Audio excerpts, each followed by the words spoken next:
they hadly said, what we want you to know is that as we went through our evolutionary cycle, we came to understand that the brain of any organism should continue to evolve and expand and create new neuroplastic connections and continually grow, continually expand larger, continually evolve.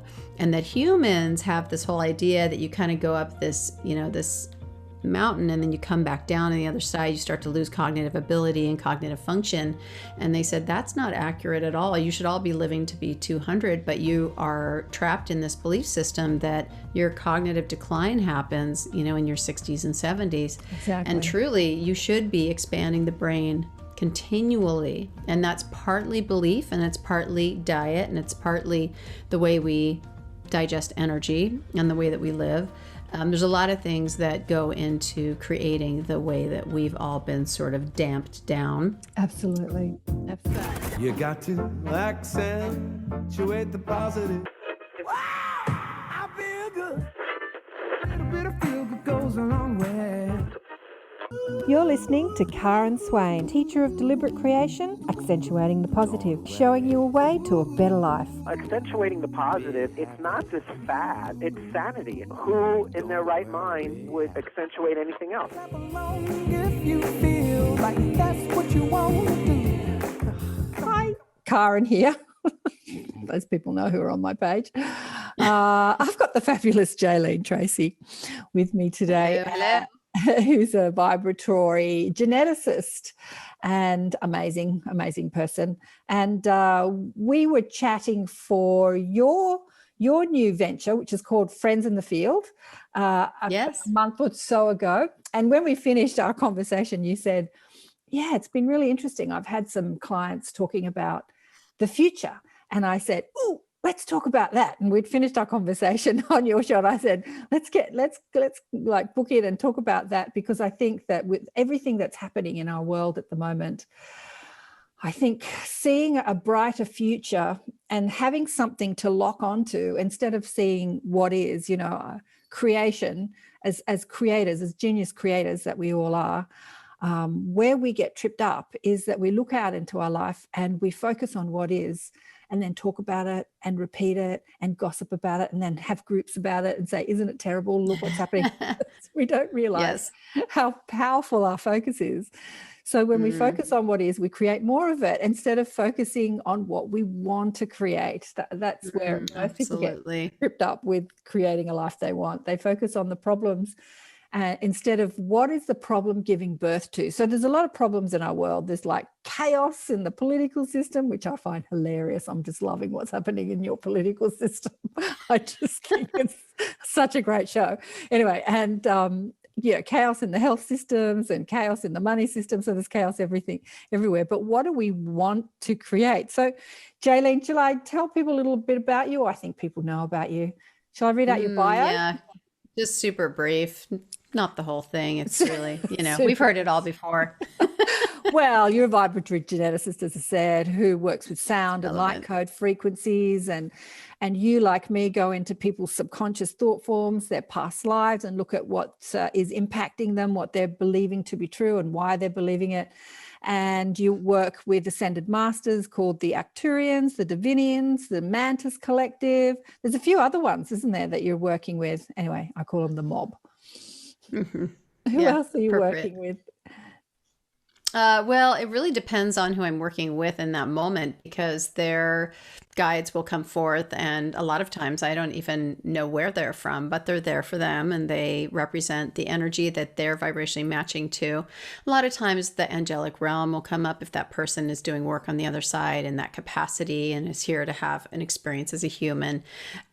So it really can be from all over the place. It just depends on the energy that that person brings to the table when we work together.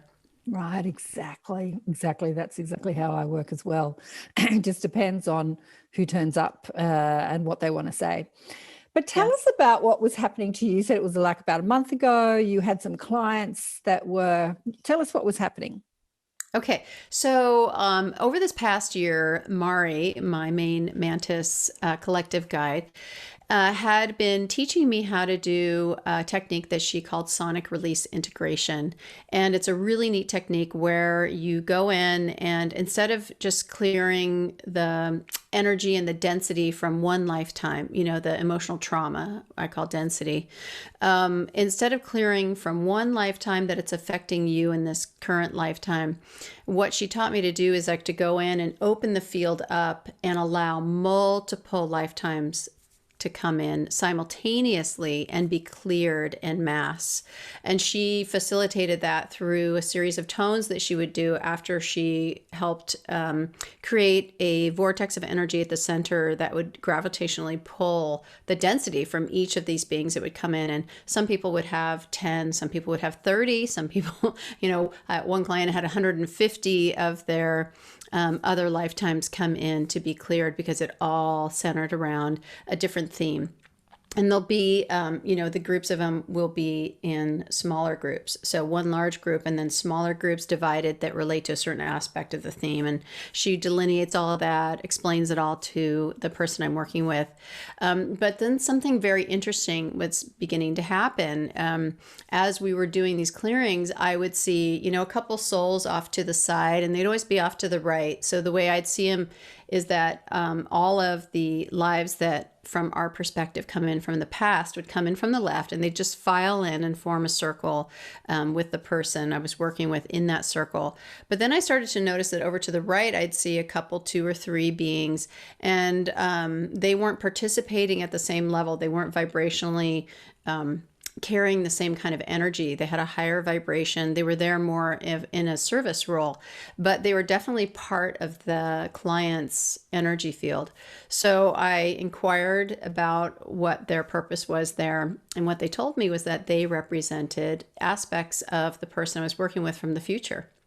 And that was really exciting because what they brought were gifts to the person in this moment right here that pertain to evolution of soul, evolution of spirit that they obtain from having more lifetimes on this planet, or even the next lifetime that is to come up, which could, after this lifetime, there might be a few people that take a little collective pause because this has been a bit of a doozy. I think we all came very excited about experiencing this, but when you're a human, you've got ideas on the other side. When you're embodied as a human and the actual experience of going through what we're going through right now, this very exciting but slightly tumultuous transition can give you, that idea. I think I'll take a pause, a breather after this one and wait. I've actually definitely experienced that with a couple of people like, oh, right, you're not coming back for another 150 years. And then you're going to come back and here's how you're going to come back.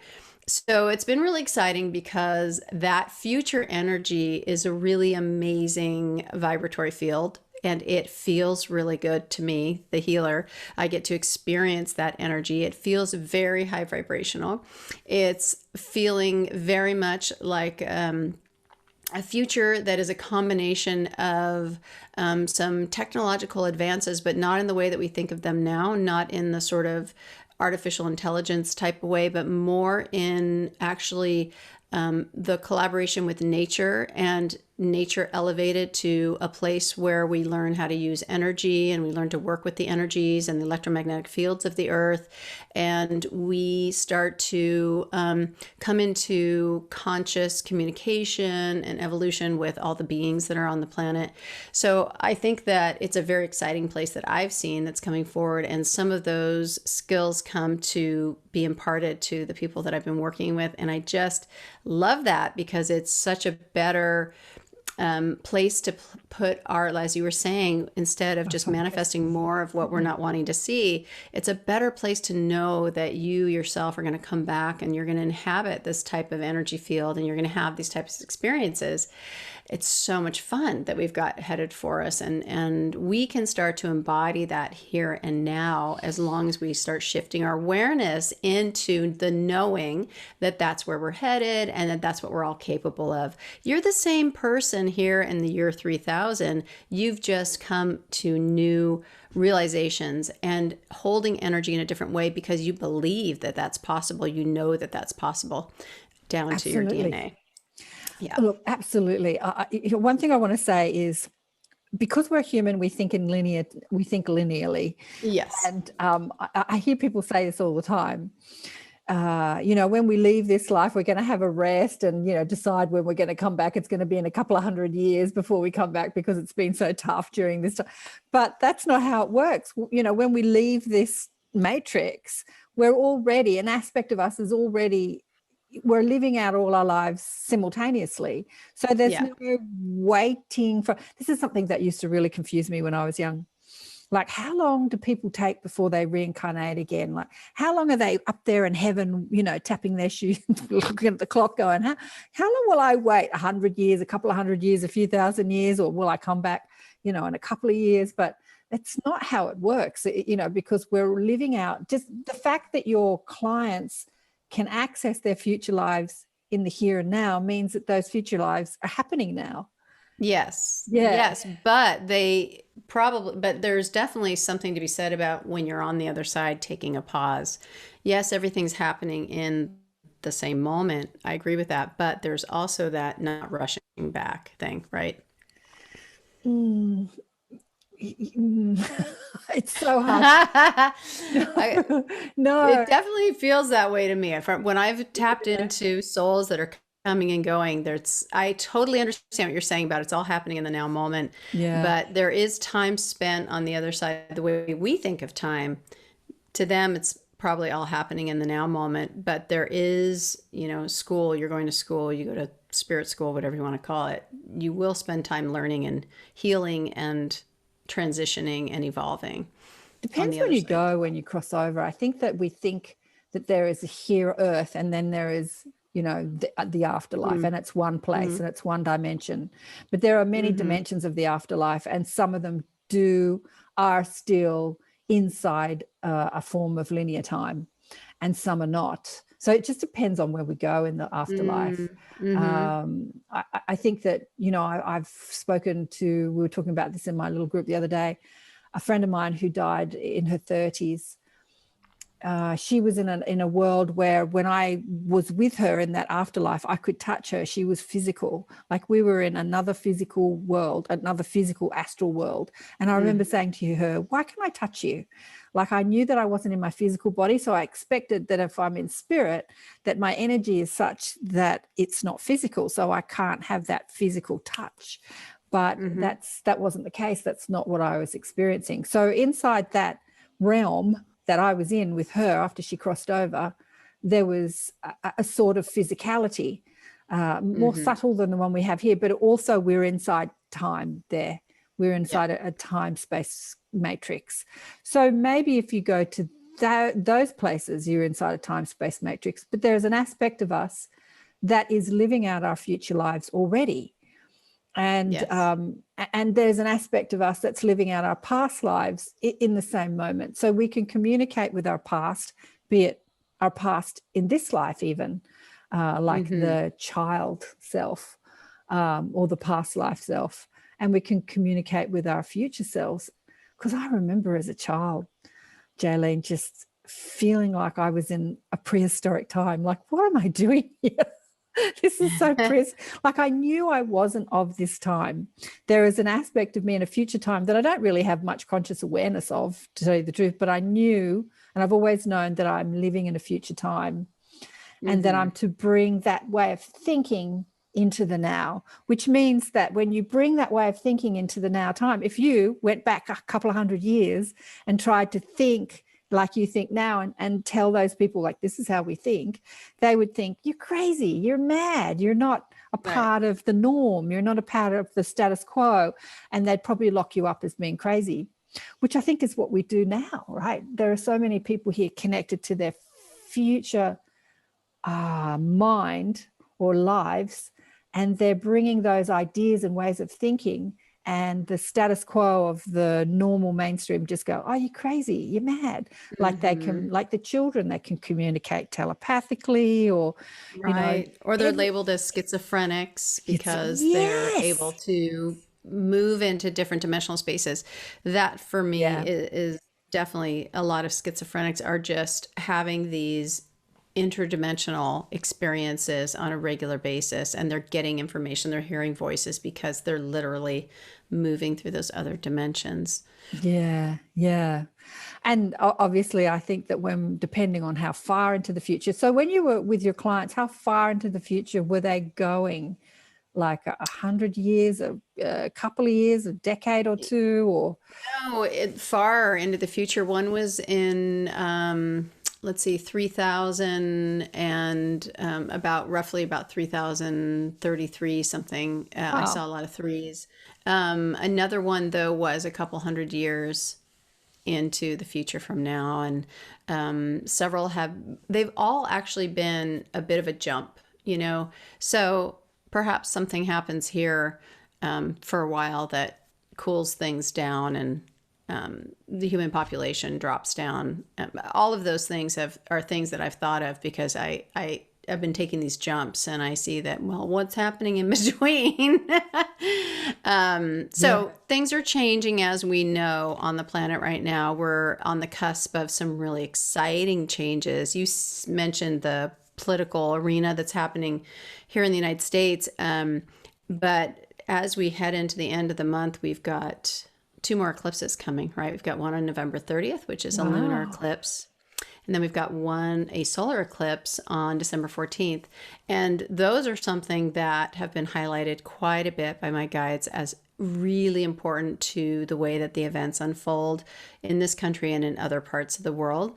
That on the 30th, we're going to have this opening. It's almost like the tension and the energy is building. On the 30th, it seems to sort of erupt a bit. By mid to like the 14th to the 17th of December, it feels like the dust starts to settle. But it's that second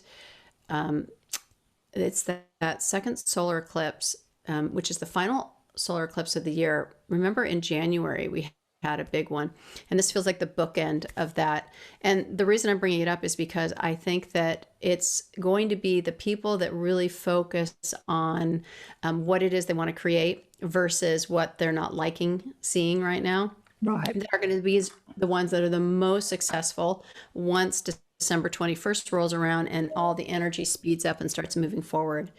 So the 14th will be sort of the start of it. By then, you want to have been spending time. So this is a good time to now start thinking about, what do I want to bring in 2021? How do I want to live my life? What do I want my life to look like? What are all the amazing things? And really dream big. Don't think about the small things. Really think about the big. I want to envision a world where, people are a lot nicer to each other. I want to envision a world where people are really showing outwardly that they care and that they love each other and that they understand each other, and this divisiveness ends. We figure out an amazing solution to end the divisiveness. Like maybe it's a council of politicians in the United States, right? So think creatively, and then in your own life, think about what kind of relationships you want to have, and you can get down into the details, but really spend time thinking like, yes, that's how it's going to be. That is happening to me now. That is what's going on now, because right now we're in this transitional flux moment,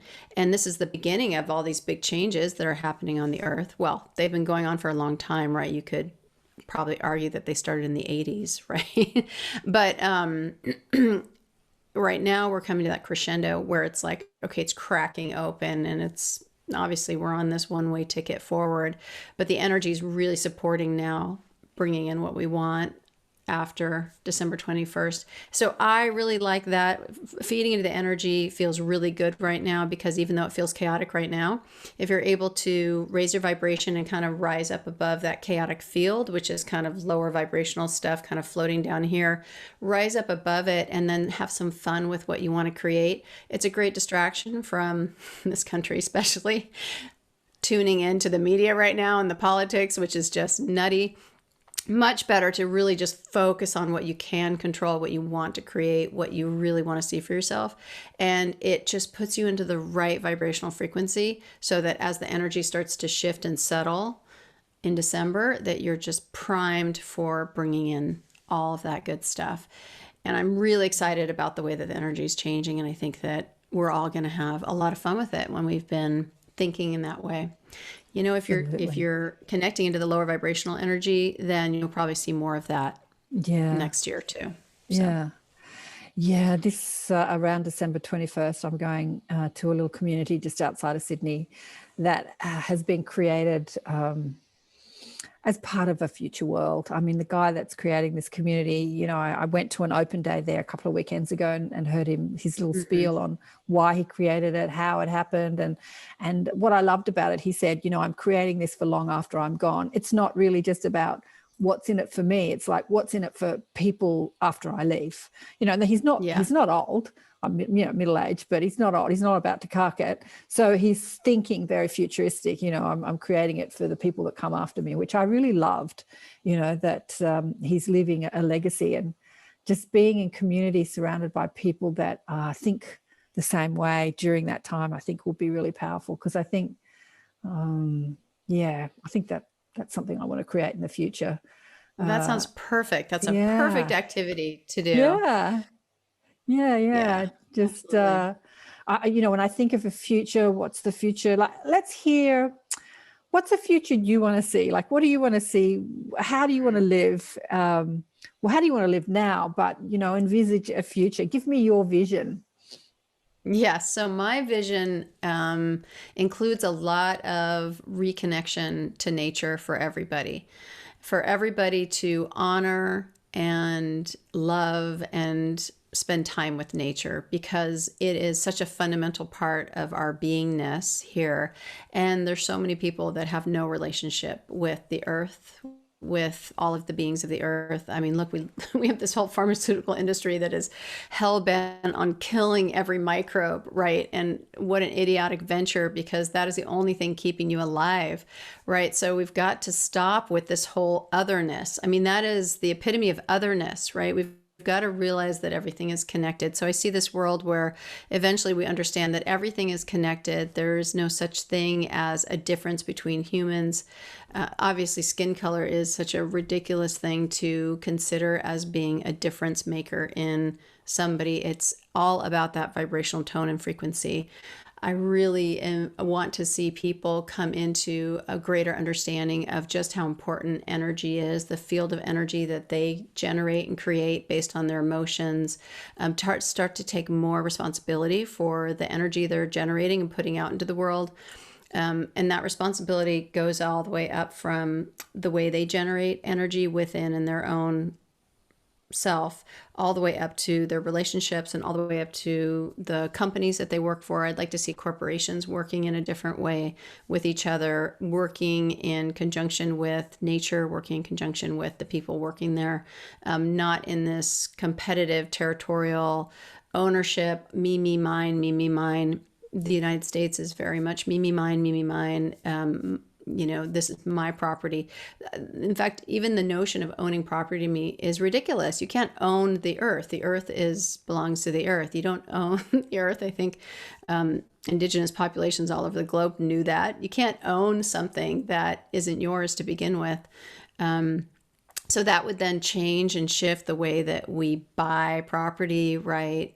Buy and sell property, and I don't know exactly what the solution is to fix that, but I see that is a part of the solution that has to come about, is different ways of thinking about where we all get to live and honoring the land and not being in this whole dominance cycle and competitive cycle that humans have been in for so long.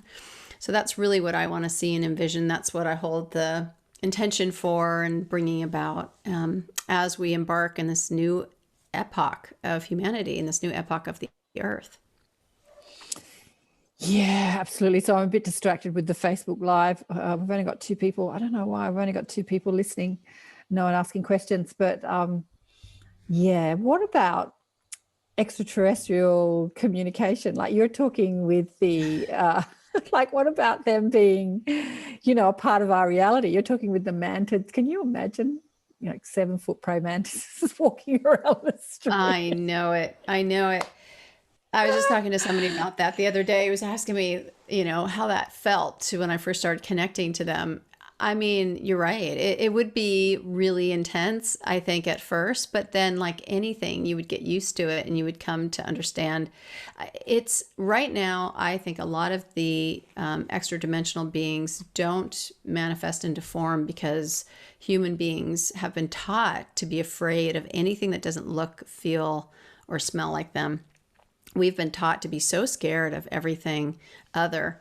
And that otherness is really our downfall right now, right? It's becoming something that's really taking us into a very low vibrational place.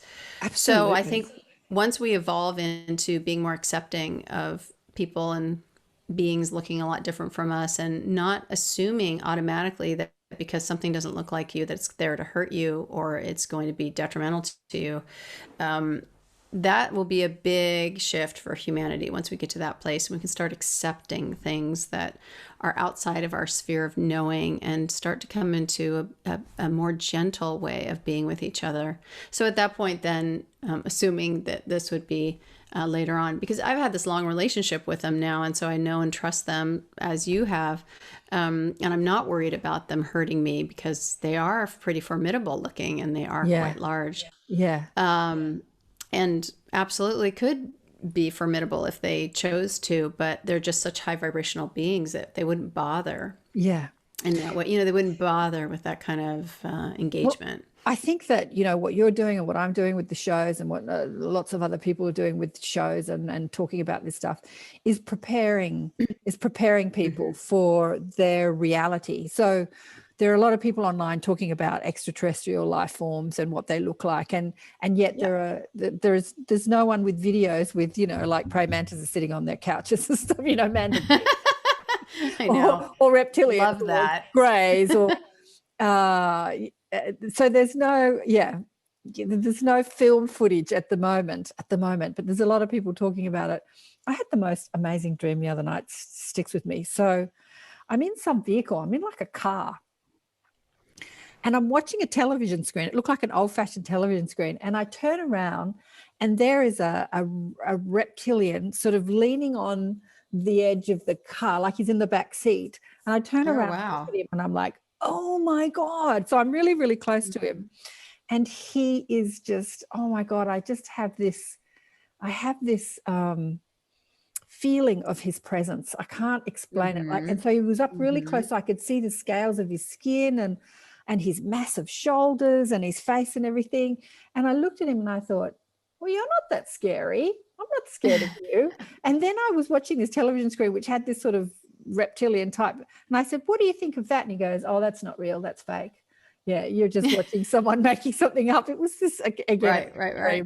But I turned back and looked at him, and it was that experience of seeing something for the first time that should be terrifying.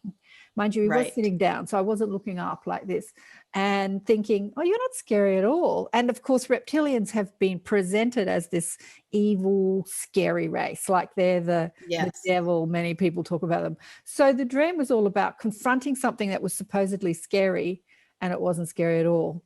And then my kids. Yeah, exactly. Yeah. Well, that's the thing, is that, just like humans, each one of the species that we encounter, extra dimensional species, there are going to be factions of that race that are potentially up to some, things that we wouldn't agree with. But then there are also going to be members of that society that are very, ready and willing and wanting to connect with other beings in a more loving, accepting way. I believe that there are several, or who knows, millions maybe. I don't know how many reptilians there are, but many of them that are more benevolent, right? It's not that every one of them. And I also have a lot of empathy for beings that are in a parasitic type of behavior. And because Mari has really schooled me on this, because at first I was more judgmental of some of these beings that were acting in this parasitic way. When I say parasitic, I mean that they look to other beings to generate the energy or to live off the energy of other beings in order to meet out their energetic needs, right? Because they at some point lost that ability, or they prefer, or they took the easy road, right, to get the energy from other beings. And so that's that sort of, when you have an entity on you, I really see that more of as a parasite, right? It's a being that is kind of feeding off your energy and draining your energy and intercalating its energy with yours for the purposes of its own survival, not to your benefit. And so in many ways, when we think of parasites, viruses and parasites and things like that on our planet, I think what we're reflecting is we're reflecting the fear of having those experiences with other extra-dimensional races, where we have had our energy co-opted by another, and we've lost control of our own field because we weren't in recognition of the fact that we set our own boundaries, that we establish our own energy field, that we're the ones that are the managers of that. Nobody else can really co-opt your energy field if you're not somewhere tacitly agreeing to that, right? So there's something there about that. Exactly. And anyway, so when I first started encountering these beings, or I encounter an entity that was attached to somebody, at first I was like, oh, I gotta get rid of this thing. It's awful, delete, right? And Mari would say, no, look, this being needs your empathy. This being has forgotten how to produce its own energy. It is looking to others to do something that should be inherently known to this being. So you need to treat that being with empathy, and you need to work with that being as well as the client. You need to shift your energy towards that and tell it, like, look, this is not the place for you, but you need to learn. And, she said, so some of the energy we're transmitting to the client is also going to transmit it to that being, so that they can come into their own evolutionary cycle again, because they're stuck in a place that they think this is the only way they can survive. That was really eye-opening for me. I thought, wow, I get it. That's a really good point. Yeah. So. Yeah.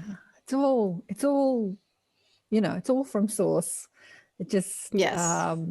like any being, like humans are probably the most unbelievable parasitic, presence. Oh my gosh, it's so true. On this yes, earth, right? We're very We're much parasites living of on the a earth. being and sucking and taking from her, and not realizing that she is a being that, like, wow, polluting her and taking from her, and I don't know. Yeah. Yes. Yeah. Yes. Paris. So we need, so that lesson that Mari gave you is beautiful, because what we judge is ourselves, right? What we judge in another is it's like, look how Absolutely. Yeah. Yeah. So visions of the future. So nobody's joined us on. We've got one person watching, which I don't know who it is, but nobody's asked any questions, and that's okay. I should probably link it on my page as well. It's interesting. I don't know. Facebook is doing such strange things. Like, Facebook is an odd place these days. Facebook is a very odd strange. place these days. I'm amazed that there's only one person that's actually seeing this. One person out of like 6,000 people, one person seeing this. It's just crazy.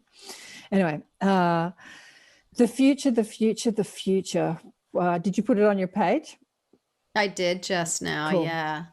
It wasn't showing up before, but now it's showing up. I don't even know how to see who's watching. If you're watching, say hi and ask a question.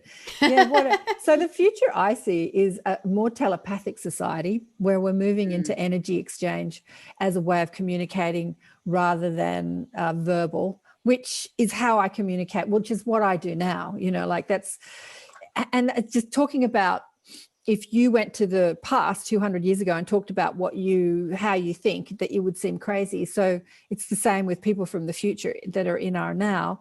So they're talking about empathy. Like, so many of the younger generation are talking about empathy. They can feel people's energy, and which they're sort of playing victims to, a lot of them, which you don't need to. They're just not taught how to flow their energy in a way that they can incorporate their empathy, and telepathic communication, and communicating energetically rather than verbally.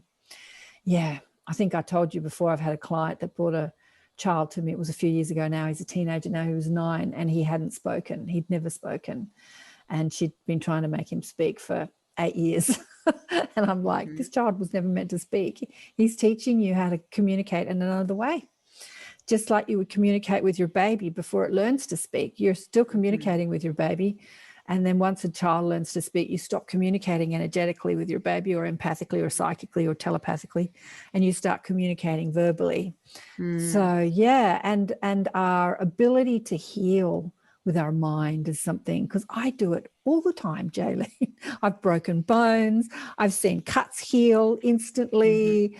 Like I've had things going wrong with my liver and I've gone in and had a look and thought, oh, we need to change that. Like that's what you're doing with clients too. I'm doing it with myself and clients, and knowing that we have these abilities instead of racing off to a doctor. And yeah. My husband was just saying, oh, I think our insurance is changing. And I said, I don't care. I never go to the doctor. Why would I go to the doctor? What is the doctor going to tell me? I know. That's something where I feel like I'm in a prehistoric time when I look at our health, our sick care system. To me, it's just crazy. It's just crazy. And trying to communicate that there's a better way to people who are not inside the, what we're inside of. Like I had a friend who's just diagnosed with cancer. And to me, it's like, oh, that's nothing. You can just clear that up in a minute. It's no drama. It's no chemotherapy. I'm going to die. The doctor's like, yeah, you're going to die. And it's operable. And so we're going to give you a course of radiation and chemotherapy. And so to her, it's a death sentence. And then if she takes that course of action before her death sentence, it's just a lot of illness, it's just torture before you die. It's a lot of suffering. A lot of suffering, yeah. And I'm thinking, you don't have to do that. You totally don't have to do that. But trying to communicate that to her, she doesn't see that. She does not see that. And so that's the frustration. Well, a lot of fear comes up when you get that diagnosis. Yeah. That even if you prior to that wanted to believe that all of that healing was possible, once you get the diagnosis, you think, oh, I better go that path that I've been taught my whole life is the path that one must take in order to heal. It's so ingrained in our culture, and it's so ingrained in our own, psyche because of how we've all grown up in this era. Exactly. And I'm hoping that what we're going through currently with our, pandemic situation is going to break down that psyche.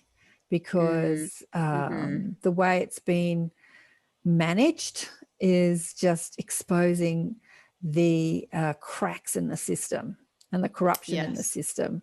So hopefully it's eye-opening to people that have put so much faith in a system that is more about making money than it is about making health.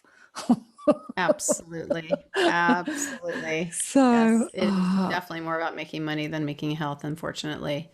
Yeah, that's all got to change. And the worst part about it for me too is that even the media and everybody, they're not talking about what can everybody do right now to be healthy in general. Look, these are the things you need to do all of the time. You need to support your bodies energetically. This month in my Light Vibes community, I'm talking all about how to support your mitochondria and how to create metabolic flexibility in your body, because those two things are so important right now for any flu season that you might go through, right? And whether or not you believe that there is a virus or not a virus, it doesn't matter, because wherever you are in your health or your immune system, however your immune system is responding to its environment is really going to dictate whether or not you become ill with something or not. It's all about that immune system's interaction with that environment. And I think that it's such a shame that there isn't more outlets of information trying to help people understand that there's things you can do to fortify your body to protect you so that you don't have to run around in fear all the time. Fear's got to be one of the worst things you can do to your microbiome and your immune system and your nervous system, right? All of those stress hormones and all of the, the downregulation of all that happens with that stress. So it's just, that's a really frustrating thing that's happening right now. Absolutely. Not only is the media not talking about how to look after yourself in any way, shape or form, it's actually doing the opposite. I saw on, is it YouTube? I think it was YouTube, a YouTube person who works for YouTube had put out a video that went to every YouTube user. Think about that. How many of that? Talking about their new policies and their justification for their censorship. And she said, you know, we don't want people getting on YouTube and saying, oh, you can take vitamin C and that's going to improve your health. Oh, why? So radical. My God. I was like, are you insane. serious? Are you serious? Like There's that was so much censorship going on ever since this started. Yeah, we don't want people talking like that and people thinking that vitamin C could help them. You know, like, Right. well, that's dangerous. Like that's what she said. So that went out to Oh, that's every dangerous. YouTube Right. content manager per person with a YouTube channel. I know. So We're in a very odd time, but it's because we're up in this, you know, all of our foundations are being reworked right now, as you know, and so in order for those foundations to come apart, I'm preaching to the choir telling you this, I know, but and for all of them to come apart, they have to be shown to be how ridiculous they really are. yeah. How ridiculous is that to tell people that it's dangerous to tell people to take vitamin C, right?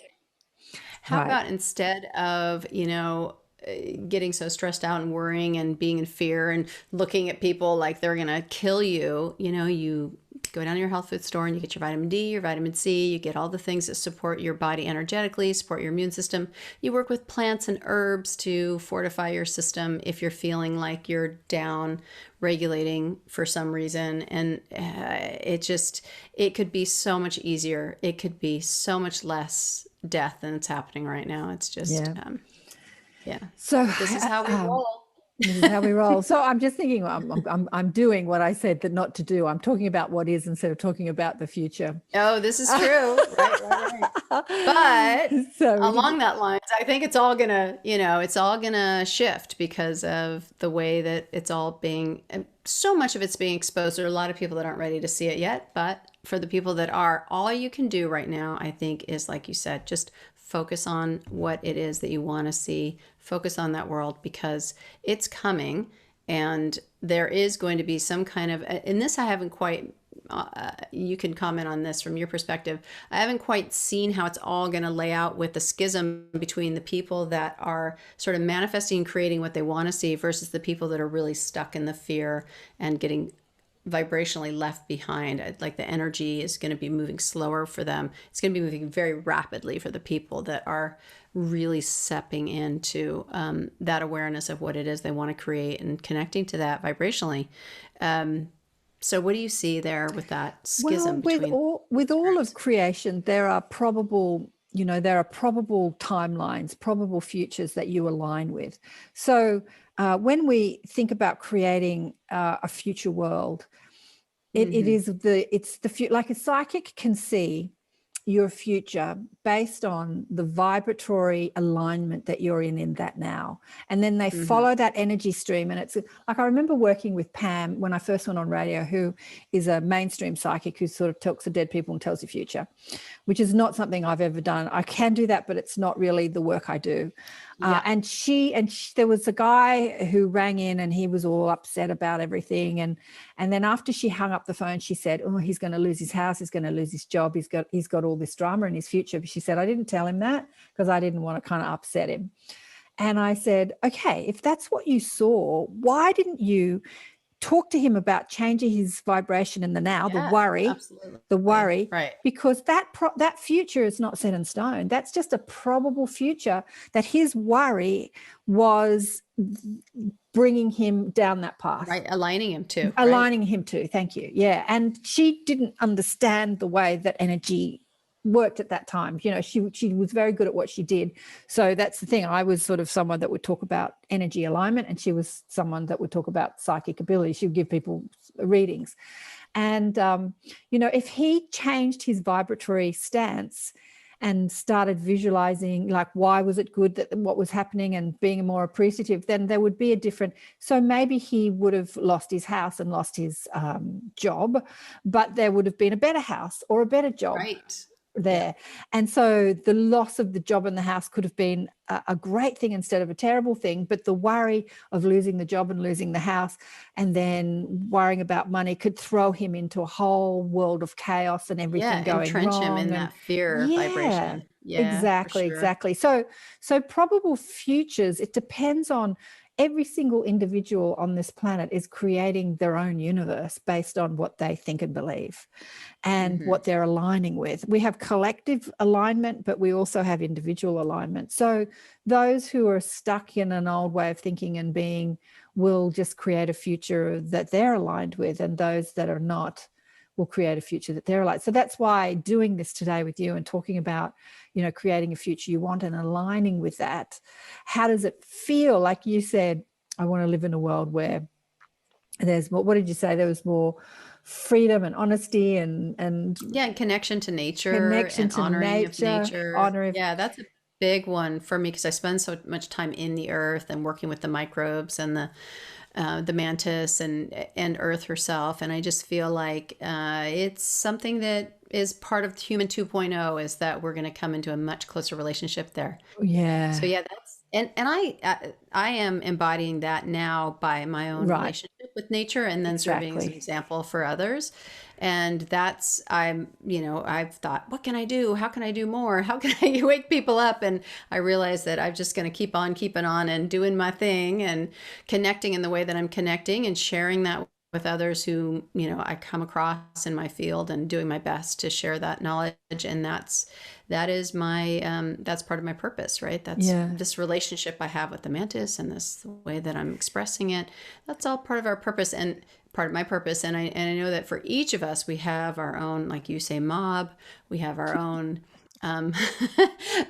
we have our own connections. We have what is near and dear to us. We have our own role to play in the evolution of human collective consciousness and Earth's collective consciousness as well. So what we can do in the now is that when we do envisage a future that we want, is feel like we're already living it. So you just said that, right? That you're doing it now. And I think that if we want a future where we're more connected to the earth, speak to her. You know, speak to Gaia. Absolutely. What do you want from me? How can I serve you better? Tell me, and like speak to her like part of your mob, part of your psyche, and speak to the ETs. If you want a future where you're in more communication with ETs, speak to them and have conversations with them now. And rather than, oh, I don't know how to do that. What if you did know how to do that? What does that feel like? Like when you dream of something, how does it feel to have that dream? So when you think about having psychic ability that you don't perceive that you have now, maybe it feels like I feel more connected, I feel more empowered, I feel more of myself, because I really believe that well, of course we are. This is not even a belief, I know. But I mean, obviously when we're not human, we're all communicating through energy, through mind, through telepathy. So it is actually more coming into a feeling like you're being more of who you are, rather than this personality, flesh suit, and the protocols that go with being in a physical body. So evoking in the feelings of what that feels like to be more connected to nature, to be in a friendlier world, to know that everything's happening for you instead of to you, to see everything work out. Like if you're looking out into the political system or the pandemic, and like, what do you want to see? You want to see maybe big companies that are ravaging the earth and just making a lot of money. I don't know. Come into alignment with working with the earth instead of against her. Yeah, there's so many things that we can do to create a new future, but I think the main component is feeling it like we're living it now. That's what I do. I live in a big city. I have hardly any garden, but the little garden I have, I so worship all my pots. My dream is to have a vegetable garden, and obviously I've got no land to have a vegetable garden. I've got the medium strip outside, which I've often thought about planting vegetables on. You should. I'll get that one. But I just bought a whole lot of pots the other day and planted a whole lot of lettuces. I eat a lot of greens, so I thought, what do I eat the most? And I just planted a whole lot of lettuces, and I go out and talk to them in this big pot. I love that. Babies? So I've been envisaging a future a lot lately, and that's like you say, Jeilene, being with the land. Like I keep thinking, I need a place in the country. I want to go to live in a place in the country. I keep thinking about that. Yeah. So as I dream about living in the country, I'm going to enjoy what is possible in the country while I'm in the city. which is Yes. planting vegetables and, I don't know, being with nature and, yeah, all that stuff that we dream about. Do it as if you're living it now. Absolutely. Yeah. Oh, yeah, and I love the idea of growing your own food, and I love that I do a lot of that myself for my family, and just the joy you get when you grow your own food, and you feel like you're taking back some of your power that way as well, to not always be reliant on, getting your produce from someplace else, because it is so empowering to grow something, especially if you grow it from a seed and you germinate it and it gets bigger, and they're like your little babies. We put in a greenhouse this year, and I'm growing a lot of things from seed now. And I've got these cucumbers, and I'm so excited to have cucumbers in the winter because I have a greenhouse now, and I just put them in and they're getting bigger. And right before we started, I went out there to check on them and give them a little water and a little love and talk to them. I talk to all my plants also, and just share my energy with them and say, okay, I'll be back later. I'm going to go do something now. And I just talk to them constantly because they're living, breathing beings, right? They're respirating through their leaves, and they're very similar to us in that way. And actually, one really just little side note, I've been studying mitochondria lately, and a really cool thing about mitochondria are that they were these independent organelles at one point, independent bacteria that became internal organelles within the cells, within the cytoplasm of the cells. And they are generating, energy generating powerhouses in the cells. And there's like a quadrillion of them in your body. And they produce ATP. So it turns out, though, that these mitochondria are very similar to the chlorophyll in plants, in that they can also basically photosynthesize in the human. So when the mitochondria have the micronutrients they need to run the electron transport chain and produce ATP energy, if you go out in the sunlight when they have that food, they basically, similar to photosynthesis, they produce more energy. And it's a fascinating thing. So humans are actually photosynthesizing similar to plants. Yeah. What does ATP stand for? Adenosine triphosphate. So it's the molecule that is the energy that's shuttled around the body. And you need more of it in brain cells and muscle cells and heart cells, less of it in some of your other cells, but that's what we can't live without. When you have chronic fatigue, you're probably very likely having low mitochondrial output of ATP, because without that energy, your muscles can't fire. In fact, your muscles can't even relax without ATP, because in order for your muscles to relax and go slack, it actually takes energy, which is kind of a interesting concept. But to fire and then to relax, they need energy. So for you to even relax and sleep at night requires energy. Everything requires energy in the body. I just think it's so neat, though, that we know we're not that different from plants. Like, we evolved from these very simple organisms. We all evolved from the same, cyanobacteria, the same cosmic soup that came from asteroids and came to this planet. So we have a lot in common with them, and that's why we need, like you said, we need to talk to them, and we need to care for them. We need to get in communication with them again and start learning how plants really have everything we need to heal and to thrive here. Yeah. In the last conversation I had in our little group with Zoe Pennant, she was talking about oneness. And she says that we talk about being one with each other, or one with God, or, we talk about a lot, but we don't talk about being one with the elements, or one with the microbiome, or one with, fire, wind and earth and gravity. And she was, in our group, we were talking about slugs. She said that when her guides came to her and started teaching her, they were teaching her about all her fears. And so she had fear of mice. And so the guides would say to her, okay, we're going to bring some mice into your world so that you can feel one with the mouse and not have that fear. And we're all talking about fear of spiders and fear of slugs and fear of snakes. You should live in Australia. We're surrounded by bugs.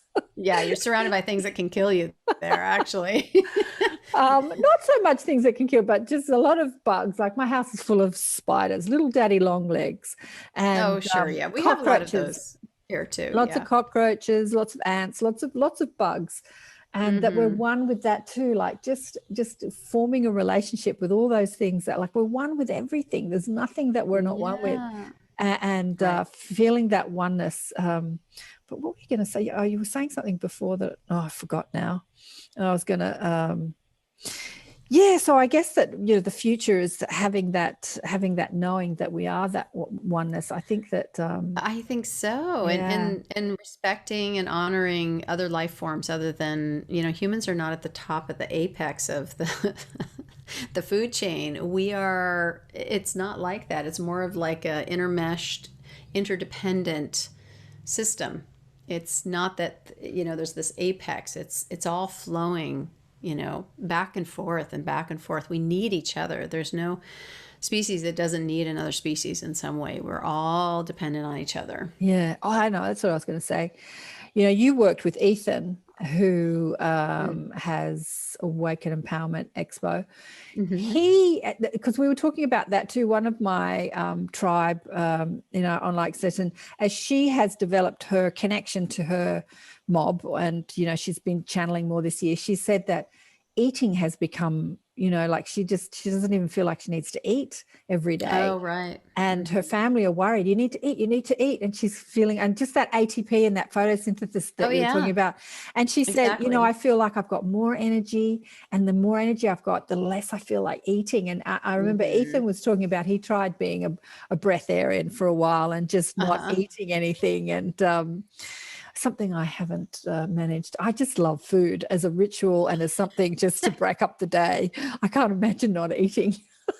Yeah, I love food also. I love the connection that food brings me to. I love cooking. I love creating. But I definitely looked into breatharianism, not so much for me to practice it, but as a concept and an idea that human beings can survive just on energy. Yeah. And right now we're surviving on very dense energy when we're eating food, and certainly when we're eating animals, right? That's the denser, because it's the meat. But I could see absolutely how that could work if you were very focused on it and you were very in tune and alignment with the energy that is flowing through all matter and all life, that you could absolutely, or work with the sun and get the sun's energy. I know that for a while I got up every morning and watched the sunset every night. I was doing a lot of sun gazing, and sun gazing really powers you up. I think it really is like a battery cell. It really gives you a lot of energy. Okay, so when you sun gaze, do you look directly at the sun, and for how long? Yeah, so it's the kind of thing that you can build up, and a lot of people would say that's insane, because if you do that, you're going to burn out your retinas. Right. I did not suffer any ill effects. Everyone has to come to their own conclusions about that and know their own body. But I would do it right as the sun was coming up. So I'd get to a fairly high place so that I could really see the sun coming up, you know, not being low in a valley where the sun's already pretty high up on the horizon and you're getting it up over a mountain.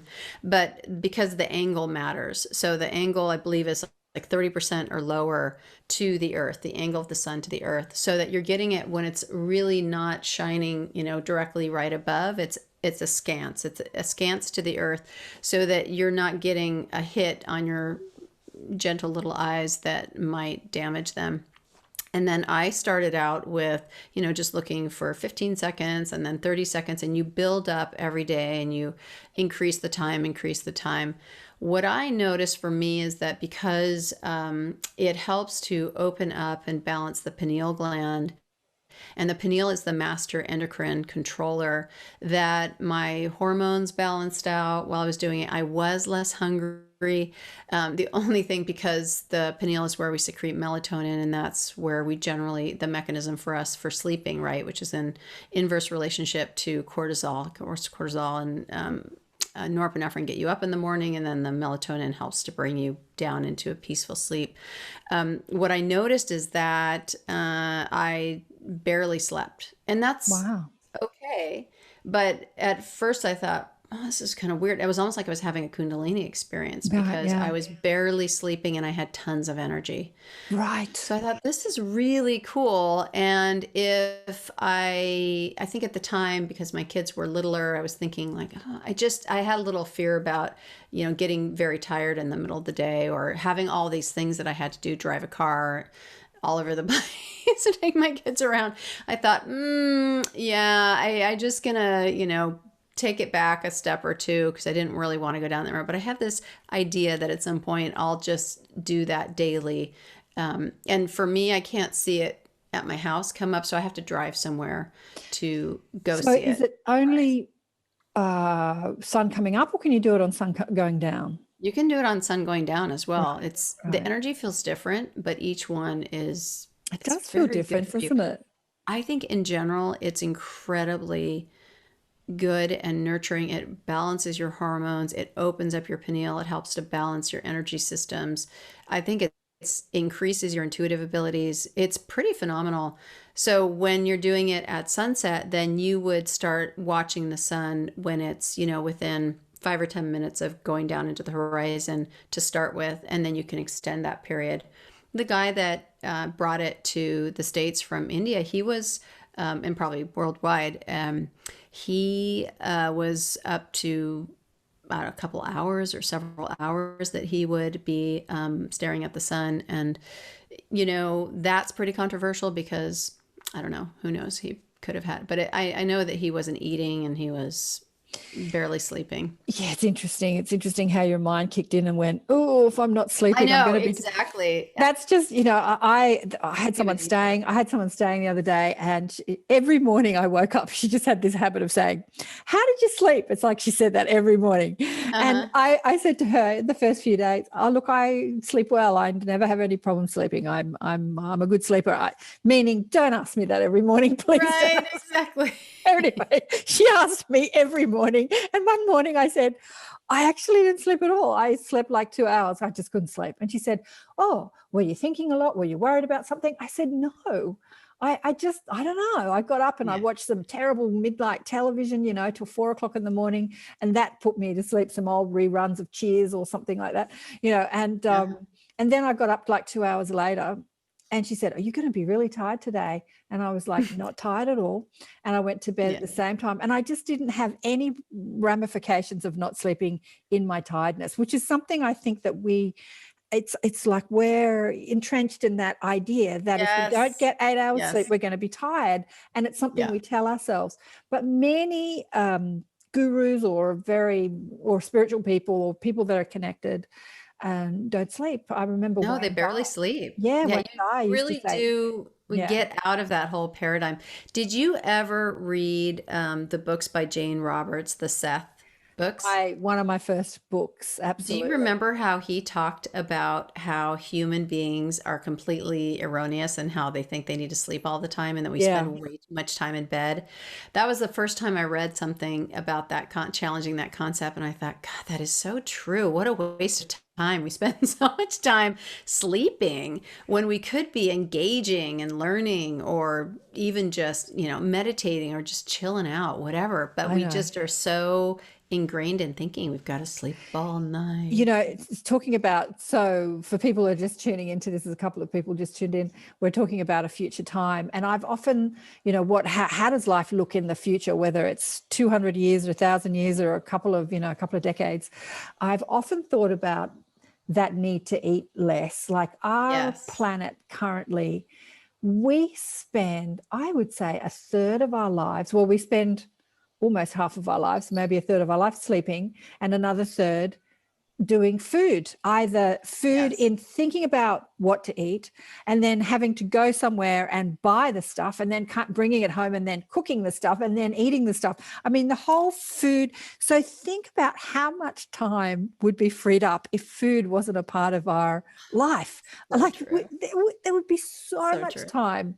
And then what would you do with that time if you weren't thinking about eating, what to eat, going to the food store, even if you're going to takeaway, even if you don't cook, you still got to drive somewhere and buy it.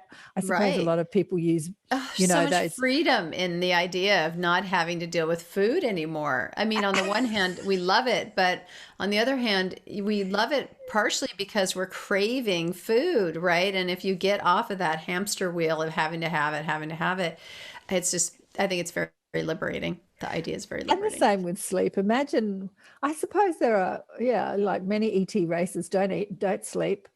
So they just No, have all they this don't. time. What do you do with your time? I don't know. What do you do with the time if you're not sleeping and eating? Anyway, but Something really cool. Probably we'd probably all be a lot more creative. We'd have, I yeah. don't know, I'd take up painting maybe or something else. And then a lot of people spend the majority of their time at a job that they don't want to do. So if you don't, so if money, food, and sleep weren't a part of our society, imagine all this Wow. free time. Yeah, I All think that we're untapped potential. all that untapped potential. We're so imprisoned in our current paradigm that we can't even imagine that amount of freedom. And I've known people who have that amount of freedom. They don't need to work. Obviously, they still sleep and eat. But what they do with their lives, I've had a lot of rich friends, seen them not need to work because they've had inheritances and stuff like that. And they don't do a hell of a lot with their lives. In fact, they No. struggle to come up with something to do with their life if they don't need to work to earn money. They struggle to just get that creative. Purpose. So I think that our creativity needs to exponentially expand in thinking about ways in which we can spend our time if we're not doing things like the have-tos. The have-tos are the sleeping and the eating and the going to work. Yes, because your body expends so much energy on metabolizing your food. It's the biggest energy expenditure that your body is involved in is metabolizing all that food you're eating. This is why, by the way, it's terrible to eat right before you go to bed, because you're actually causing all this surplus energy in your body that your body can't use, and then it becomes free radicals. So just a little side note there. Don't eat before bed. Eat 3 hours before you go to sleep. But what if our body wasn't expending all that energy on processing fuel and food? And what if instead it was sending that energy to our brain and to our heart to expand and open and bring us into new states of awareness? Opening up, expanding the pineal, helping our brain create new neuroplasticity tracks, new ways of thinking, new ways of communicating and connecting with each other. I think that that's really the untapped potential of the human, is to not be so distracted by these sort of mundane activities that we're involved in. Probably why we're so tired is probably because we're eating too much, right? And we're expending energy in a way that isn't that efficient. And instead, if we were fueling our bodies with light and with energy, think of what we could accomplish and how much expansion in the brain. So that group that you mentioned that I connect with, the Divinians, they're a group that showed me, they're no longer embodied, but they showed me what they look like when they were embodied. And they had these very large heads. And I asked what the relevance was of that shape of the head that they had. And they said, what we want you to know is that as we went through our evolutionary cycle, we came to understand that the brain of any organism should continue to evolve and expand and create new neuroplastic connections and continually grow, continually expand larger, continually evolve. And that humans have this whole idea that you kind of go up this, this mountain and then you come back down on the other side, you start to lose cognitive ability and cognitive function. And they said that's not accurate at all. You should all be living to be 200, but you are trapped in this belief system that your cognitive decline happens, in your 60s and 70s. Exactly. And truly, you should be expanding the brain continually. And that's partly belief, and it's partly diet, and it's partly the way we digest energy and the way that we live. There's a lot of things that go into creating the way that we've all been sort of damped down. Absolutely. But that's part of our future too, is recognizing that we're going to continue to expand our brains the way. And I think that has definitely happened to me. as I've got older. There are things that I have, my agility, my mental agility is so much better now than it was when I was younger. Because I've expanded my psychic abilities and I've done things that have made, like I just am a multitasking demon. And Brittany says here, so funny, haha, so true. I've always said parenting would be so much easier if we didn't have to feed them. Oh, it's so true. Talking about the food thing, but I've had this conversation with aging. That's something about the future that I'm looking forward to. I don't know if it's going to happen in my lifetime. My guides are just saying it will if I want it to. Okay. I just have to change my idea about it. I've had this conversation with them about aging because I'm aging. And so in a future time, age becomes less of a component of what it is to be physical or human. And just like you said, aging becomes more of an expansion rather than, getting old and decaying. Contraction. Right. It's definitely a contraction now in our world. And I've said to them, I don't want to be an old person. I don't want to be like 80 and old and decrepit. It's just not. I'm not up for it. And they said, okay, all right. Well, we'll review that. When you get older. We'll review that statement. Yeah. I'm like, I don't know. I think I want to be like in my 70s and then that'll be enough for me. And they go, okay, well, we'll review that then. I'm like, but, I don't really want to see, I don't want to be like the people that I see. And they said, well, you don't have to be. It's up to you what you want to create. Yeah. And the possibility that you want to live into. So at 70 or at 80, you could be younger than you are right now. And the vanity in me goes, well, I look younger. And they said, no. No. And by the way, let go of that whole thing about the looking. That's hard for all of us to let go of, admittedly. Wow. Yeah, it's hard to let go of that one because we're always judging each other based on that. Because we have this whole idea that being old is bad. And that needs to be flipped on its head. There's so many institutional ideas that need to be flipped on their head. Being as old is bad because you can't push the plow in the farm or whatever. You know what I mean? So we have these ideas that are just so entrenched in our thinking and our psyches. But that one's really got to go because old age should be the celebrated time when we we're expanding and we know stuff, right? I should say we've remembered stuff that we forgot the last time we came. Somebody that was like that was Barbara Marx Hubbard. Did you know Barbara Marx Hubbard? She was she's a visionary. She was amazing. She left her body a couple of years ago or a year or so ago. No, I didn't. I wasn't familiar with her. But she was in her 90s and she was really amazing. I swear she was.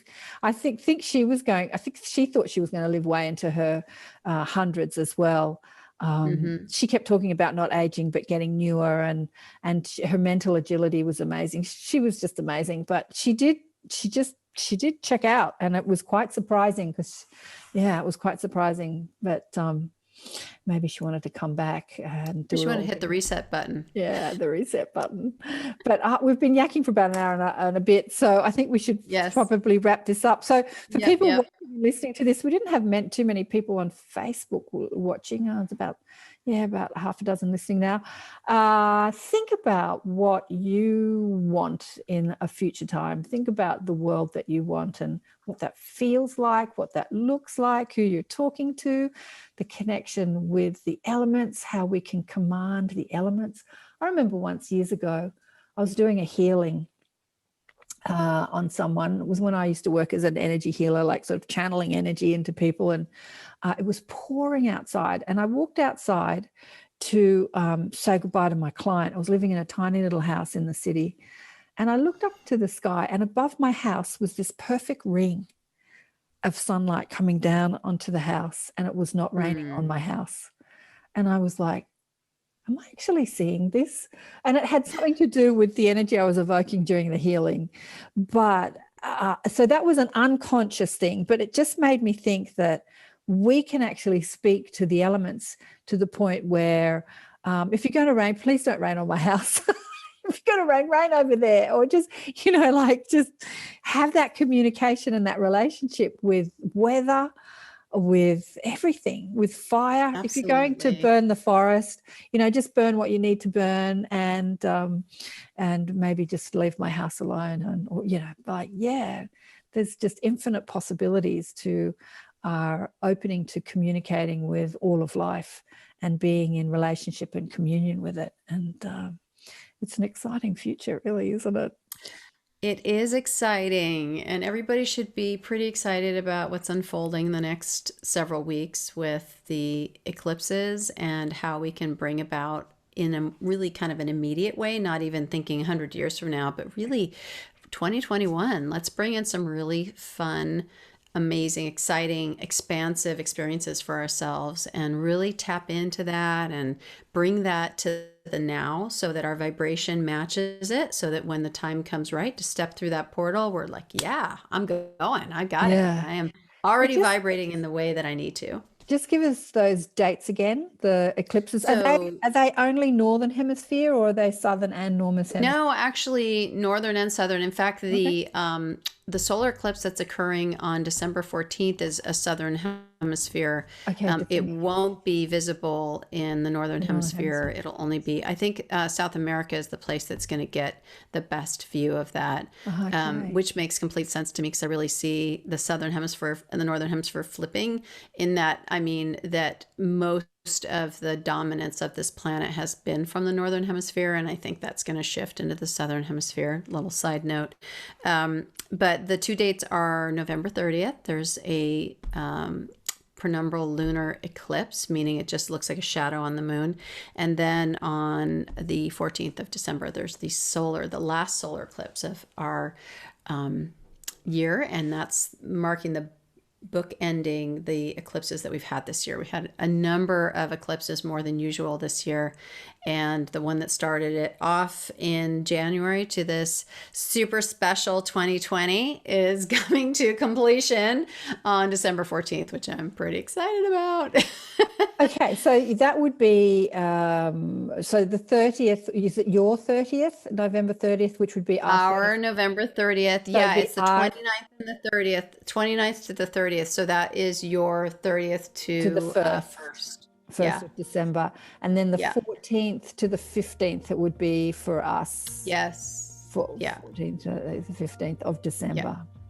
Yeah. Beautiful. Wow. We'll wait and see what happens. I don't know. It'll be interesting no matter what. It'll be interesting no matter what. But what happens personally to us is how we flow our energy and what we're focused on. Absolutely. So if you are about vibration. If you are going to focus on the craziness that's happening in our world, just enjoy it like you would enjoy a great sitcom on television. That's what I'm doing. Like, I think it's a fabulous show, watching the politicians argue between each other. I'm always going and seeing what Trump's tweeting, because I just think it's hilarious. Because whether I love him or hate him, it doesn't matter. He's just someone that's on the world stage playing his part, as Biden is on the world stage playing his part, as Fauci is, as all of them are, as the people arguing with each other. I just think it's the best show in the universe at the moment, and I'm just sitting back with my popcorn and watching. Spoken like somebody that does not live in the middle of the show.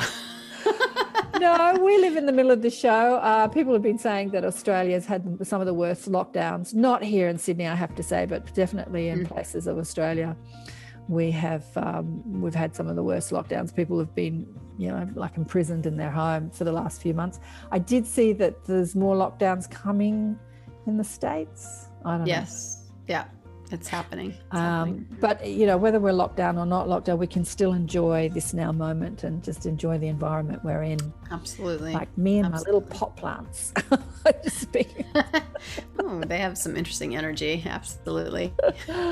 Thanks, darling one, for being on the show. Oh, thank you, Karen. Always so fun to talk to you. I love it. It's great to spend time with you. Such a great conversation. The future. I could talk about the future all day. I know. Love it. It's fun. See you later. Bye, everybody. Bye.